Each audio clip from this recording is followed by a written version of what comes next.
Welcome, Ms. Powell, and thank you for meeting with me today. My name is Ashton, and I'll be interviewing you today on behalf of Huffington Post. I'm a senior writer, and I'll be interviewing on the development of the New England apple industry. I'll be taking notes today to help write my paper. If you have any questions, feel free to stop and ask me. Okay. So how did you envision sliced apples reviving the New England apple industry? Well, as you know, the apple industry has been in decline for about a generation. My plan was really to encourage the development of a New England branded sliced apple market. We believe that a market like this would increase the demand for New England apples, and it might also tap into the growing demand by consumers for locally grown food. Okay.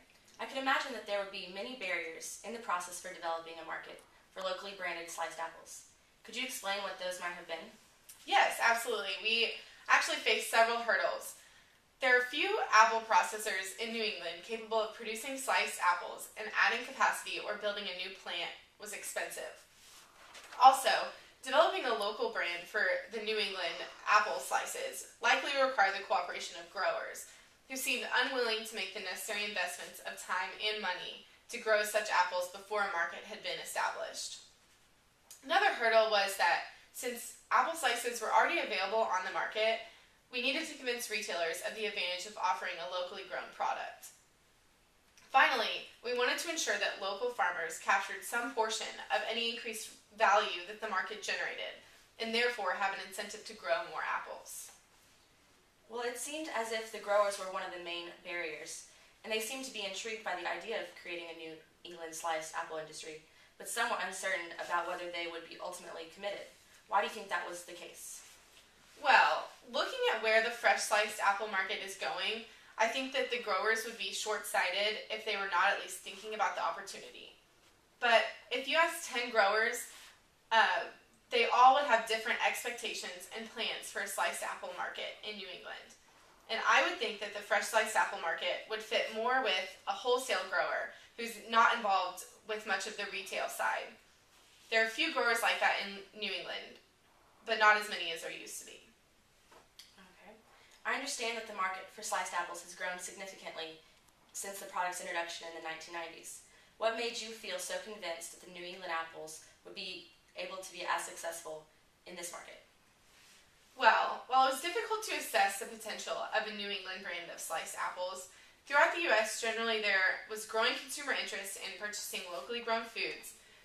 Factors behind this trend included economic concerns, environmental concerns, and health concerns for locally grown food in the U.S. The USDA estimated that the demand for locally grown food would increase from $4 billion in 2002 to $7 billion in 2012, so we're pretty confident. Okay. Could you tell me more about who would actually be slicing the apples that were grown from the New England orchids? Sure.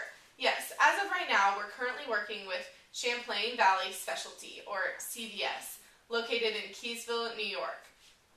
CVS entered the apple market in 2003, and it's a small, family-owned operation whose main business is slicing apples. Okay. And what exactly is the relationship between the New England growers and Champlain Valley Specialty? Well, in 2011, CVS formed a cooperative among 21 growers to serve as an apple supplier. CVS took a hands-on approach to helping these growers produce apples to their specifications. They gave the growers size and color specifications. They inspected the crop in the field during the growing season, and it even told the growers when to harvest. CVS also handled transportation from the orchard to its storage units.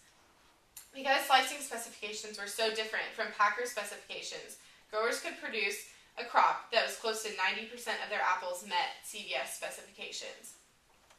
CVS believed that this relationship between it and its cooperative was good for both parties. For growers, CVS also sets the pricing structure agreement so the growers know exactly what they will be paid for the apples. Well, Ms. Powell, it seems that all the pieces to revive the New England apple industry have fallen into place: the farmers, the processors, and the customers. Thank you again for your time, Ms. Powell. This information will be featured in an upcoming article in the Huffington Post. Great, thank you.